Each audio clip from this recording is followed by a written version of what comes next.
So it tells us one may not walk around like a talebearer. Lo selech lachil ba'amecha, which is the source of the prohibition that it's prohibited to speak what's called lashon hara or rechilas, negative, evil speech about one's friend, and also to tell a friend that somebody else said bad about him. You're not saying anything bad about him. You're telling Reuven that Shimon said bad things about Reuven. That's also prohibited. That is called rechilas. There's an interesting story in the Tanakh, in the book of Samuel. Without going into all the details, there's plenty of books out there that you could read. So Shaul, the King Saul, the father-in-law, wasn't the last father-in-law that tried to harm his son-in-law. So Shaul was after his son-in-law, David HaMelech, and he went to kill him actually. So Yonasan, who was actually the son of Shaul, Yonasan, who was very friendly with David HaMelech, they made up a way that David HaMelech would know that Shaul was coming, so he could run away. And what was the simon? What was the sign?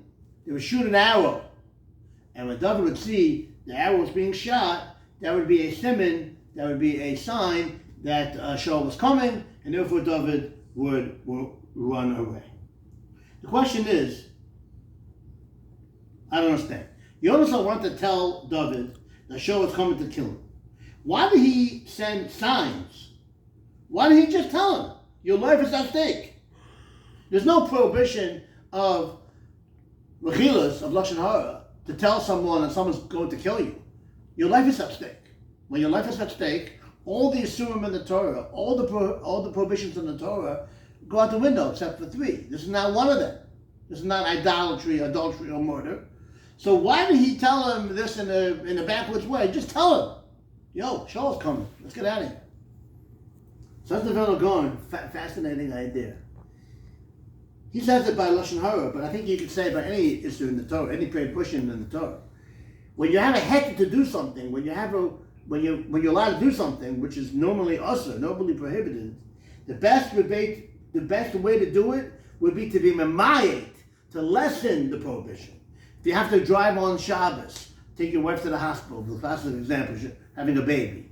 So it's better to do it, you don't do it yourself, you call the taxi. If you have to drive, you drive with the other hand. You do whatever you need to do in order to be memayet, to lessen the prohibition.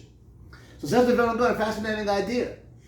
Obviously, if it would harm David really knowing, and if David wouldn't get it, then he would tell him beferish, Shaul's coming, get at it. But on their level, they realized that Yonasan realized that David would get the hit, that David would run away. But since he was able to do it without being explicit and transgressing the prohibition, he found a way in his chokmah to be able to do it, to accomplish what he wanted to accomplish, that David would know that that Shaul was coming, but he wouldn't have to say the words beferish, he wouldn't have to say it straight out, and therefore he would try his hardest not to have any connection with the prohibition of telling bad about others. Fascinating idea from the Vilna Gaon. Shabbat Shalom.